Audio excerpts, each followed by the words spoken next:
Hi everyone. ఈరోజు problem ఏంటంటే మనకి సింపుల్‌గా చెప్పాలి అంటే, ఈరోజు మనది అన్‌స్టాప్ ప్రాబ్లమ్ ఆఫ్ ది డే గురించి మాట్లాడదాం. ఓకేనా? అన్‌స్టాప్ ప్రాబ్లమ్ ఆఫ్ ది డే. ఈ ప్రాబ్లమ్ ఆఫ్ ది డే కొంచెం చాలా సింపుల్. మీరు అంత ఎఫర్ట్స్ పెట్టాల్సిన అవసరం లేదు. ఈ ప్రాబ్లమ్ ఏంటో నేను ఎక్స్‌ప్లెయిన్ చేస్తాను. మీరు కోడ్ చూడకండి. లైక్ ఏంటంటే వాడు మనకి ఒక టైప్ ఆఫ్ స్ట్రింగ్ ఇస్తాడనమాట. ఓకే. వాడు ఒక స్ట్రింగ్ సైజ్ ఇస్తాడు అండ్ ఒక స్ట్రింగ్ ఇస్తాడు. ఏబిసి కిల్ పై బీసీ జెడ్ అని ఒక స్ట్రింగ్ ఇస్తాడు అనమాట. వాడు ఏంటంటే మన స్ట్రింగ్ లో కిల్ అనే పదంని రిమూవ్ చేసేయాలి అనమాట. అంటే లైక్ ఏంటంటే ఈ కిల్ అనే పదం ఉండకుండా మనం రిమూవ్ చేసేటట్టు చూడాలన్నమాట. అంటే ఫర్ ఎగ్జాంపుల్ మీకు సింపుల్‌గా చెప్తున్నాను చూడు. ఇప్పుడు ఫర్ ఎగ్జాంపుల్ దీని సైజ్ ఎంత? 0, 1, 2, 3, 4, 5, 6, 7, 8, 9, 1, 10, 1, 2, 3, 4, 5, 6, 7, 8, 9, 10. సో వాడిచ్చింది 10 కదా! ఇప్పుడు ఏం చేయాలి? మనం ఏంటంటే కిల్ అనే పదాలు మన స్ట్రింగ్‌లో ఈ ఎన్నొచ్చాయో కౌంట్ చేయాలనమాట. ఇప్పుడు మన స్ట్రింగ్‌లో కిల్ పదం ఎన్నొచ్చాయి? ఒకటే వచ్చింది కదా! సో ఈ 10 - 1 చేయాలి. ఓకే. మీకు అర్థమవుతుంది అనుకుంటున్నా. ఇప్పుడు కావాలంటే సెకండ్ ఒక సెకండ్ ఇది చూడండి. ఇందులో వాడు స్ట్రింగ్ ఒక సైజ్ 14 ఇచ్చాడు. దీంట్లో kill A B C kill Y Z X. ఇందులో కిల్ మనకి ఎన్ని టైమ్స్ వచ్చాయి? 2 టైమ్స్ వచ్చాయి. కాబట్టి 4 - 2.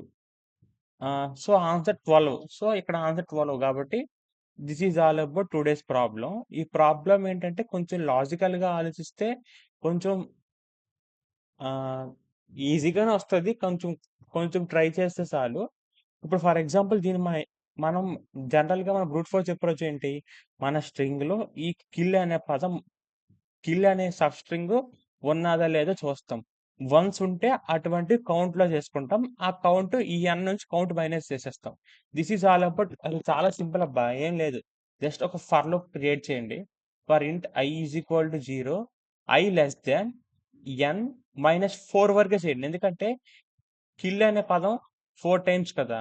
సో, n మైనస్ చేయండి. దీనికి ఇంకా ఏమి పెట్టకండి. జస్ట్ వదిలేసేయండి. ఎందుకంటే ఇంక్రిమెంట్ తర్వాత మనం ఫర్ ఎగ్జాంపుల్ మన సబ్‌స్ట్రింగ్ కే దొరికేసిందనుకోండి. మనం ఐని 4 టైమ్స్ ఇంక్రిమెంట్ చేయాలి. ఒకవేళ కిల్ పదం రాకుంటే ఐ ప్లస్ ప్లస్ చేయాలి. సో దట్ దీన్ని ఎలా చేద్దామంటే ఆహ్, ఇఫ్ సారీ, నా యొక్క స్ట్రింగ్ s కాబట్టి s dot substring of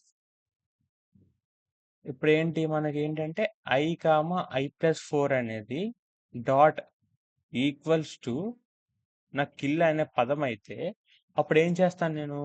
I I is equal to i+4 చేస్తాను. లేదు అనుకుంటే నేను i++ చేస్తాను. సో దట్ ఇప్పుడు నేనేం చేస్తాను? రిటర్న్ n మైనస్ ఇక్కడ నేను కౌంట్ ఇనిషియలైజ్ చేయలేదు. ఎప్పుడైతే ఇది అవుతదో ఇక్కడ మనం కౌంట్‌ని ప్లస్ ప్లస్ చేసుకోవాలనమాట. సో, ఈ నా n నుంచి కౌంట్ మైనస్ చేసేస్తాను. This is all about today's problem. ఇది చాలా ఈజీ. మీరు అంత ఎఫర్ట్స్ పెట్టాల్సిన అవసరం లేదు. కొంచెం ఈజీగానే వచ్చేస్తది. నేను పర్టిక్యులర్‌గా కోడ్ అంటే ఏం రాయట్లేదు. జస్ట్ నేను రాసిన కోడ్ మీకు చూపిస్తున్నాను. ఇక్కడ నేనేం చేశానంటే ఫస్ట్ కౌంట్ అనే వేరియబుల్ తీసుకున్నాను. తర్వాత ఫర్ లూప్ క్రియేట్ చేసి i నుంచి n-4 వరకు దాన్ని ట్రావర్సింగ్ చేశాను. నా సబ్‌స్ట్రింగ్ అనేది కిల్‌కి ఈక్వల్ అయితే కౌంట్ ప్లస్ ప్లస్ చేసుకుంటున్నాను.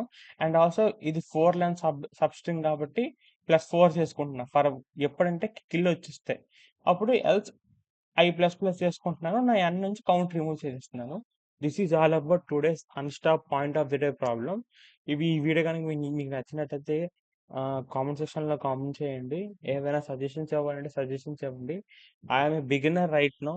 నా యొక్క నాలెడ్జ్ మీకు ప్రాఫిట్‌గా మీకు అంతగా ఎఫెక్టివ్‌గా ఉండకపోతే I am sorry. But I am a beginner right now. I am in a learning stage.